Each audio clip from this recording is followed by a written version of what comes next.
बिस्मिल्लाहिर्रहमानिर्रहीम। एक बड़ा अहम सवाल हमारे पास मौजूद है। अगर हम उसको इस तरह से करें कि औलाद कैसे बिगड़ती है तो उसकी क्या वजूहात होती हैं, तो इसके ऊपर एक लंबी चौड़ी गुफ्तगू की जा सकती है और इसकी बहुत सारी वजूहात हमारे ज़हनों में होती हैं। लेकिन इसकी एक बहुत बड़ी वजह वो ये है कि औलाद के बिगड़ने का सबब, यानी बहुत सारे असबाब में से सबसे बड़ा सबब जो बनता है वो पेरेंट्स का, यानी वालिदैन का औलाद से अच्छा रिलेशन ना होना है। यानी अगर वालिदैन अपने बच्चों से उनके ताल्लुकात अच्छे नहीं हैं, वो फ्रेंडली नहीं हैं, बच्चे अपने वालिदैन के साथ दोस्ती नहीं रखते, तो उनको ऑटोमेटिकली बाहर दोस्ती पालनी पड़ती है, उनको बाहर दोस्त बनाने पड़ते हैं, चाहे मेल हूँ या फीमेल हूँ। तो ऐसी सूरत हाल में बच्चे ख़राब होते हैं। वो एक अगर गलत कम्युनिटी में चले जाते हैं तो बहुत ज़्यादा उसको उस कम्युनिटी का उनके ऊपर इम्पेक्ट पड़ता है। इसी तरह आप ओवरऑल देखें, मजमूई लिहाज से अगर आप एक चीज़ का जायज़ा लें कि हमारे जितने भी लोग फ़ॉरेन में जाते हैं, 2-2, 3-3 साल, 4-4 साल, 5-5 साल वो वहाँ पे गुजारते हैं, तो उनकी औलाद का उनके साथ एक अच्छा कनेक्शन नहीं होता। अब ये सोचने और देखने की बात यह कि क्या वो जो हम यहाँ से किसी भी मुल्क में जॉब करने के लिए कोई आदमी हमारा चला जाता है, कोई भाई चला जाता है, वो इतनी मुश्किलात बर्दाश्त करता है, वो इतनी परेशानियाँ फेस करता है, वो इतना दूर अपनी फैमिली से के साथ वक्त उनका जो गैप होता है इसको बर्दाश्त करता है। ये क्यों बर्दाश्त करते हैं? तो यानी कोई भी शौक़ से अपनी फैमिली से दूर तो नहीं रहता।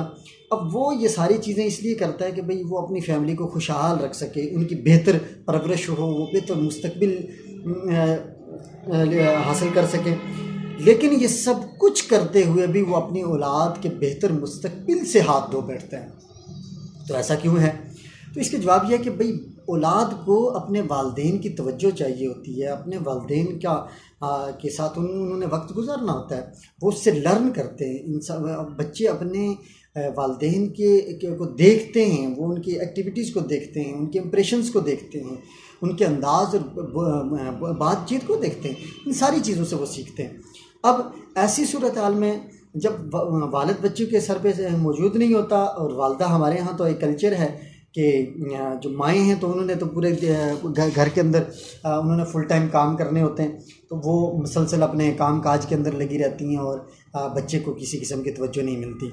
अब बच्चे की सारी तरबियत का ठेका जो हमने दिया थी वो स्कूल मदरसे को दे दिया है। अब स्कूल और मदरसा क्या वो किताबें पढ़ाएगा, वो एक सिलेबस की कंप्लीट करेगा, या वो बच्चों की कंप्लीट तरबियत करेगा?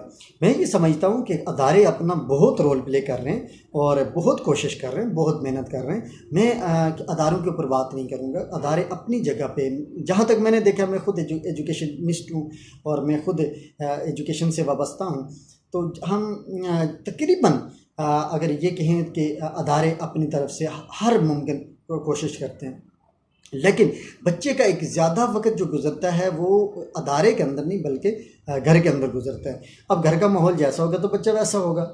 तो इस लिहाज से मैं ये समझता हूँ कि वो लोग अपना बिल्कुल लॉस कर रहे होते हैं, अपना नुकसान कर रहे होते हैं, अपनी औलाद को तबाह बर्बाद कर रहे होते हैं, जो बरसों बरस अपनी औलाद से दूर रहते हैं सिर्फ़ इसलिए कि वो खुशहाल हो।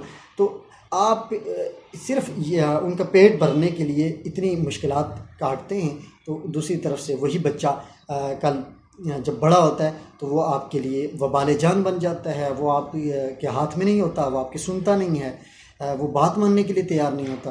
फिर उसकी हरकत व सकनात, उसकी जो बातें हैं तो वो आपको परेशान करना शुरू कर देती हैं। तो इसलिए ज़्यादा से ज़्यादा कोशिश ये करें कि अपनी औलाद के साथ, अपने बच्चों के साथ, या अगर आप बड़े हैं तो अपने छोटे बहन भाइयों के साथ ऐसे ताल्लुकात रखें कि वो आपसे हर बात शेयर करें, वो आपके साथ अपने दिल की बात कर सकें। वो उनको पता हो कि हमारे बड़े भाई को, हमारी बड़ी बहन को या हमारे वालिदैन के साथ जब हम ये बात शेयर करेंगे उनके पास इस बात का कोई सलूशन होगा। और इस कल्चर को जब आप फ़रोग़ देंगे तो फिर आपकी फैमिली के अंदर एक दोस्ती पैदा होगी, एक दोस्ताना माहौल घर के अंदर पैदा होगा। तो इसलिए ज़रूरी है कि हम अपनी फैमिली को, जो हमारा ख़ानदान है उसके साथ जुड़े रहें और तलख़ियों को ख़त्म करने के लिए एक दोस्ताना माहौल अपने घर के अंदर क्रिएट करें। Thank you so much.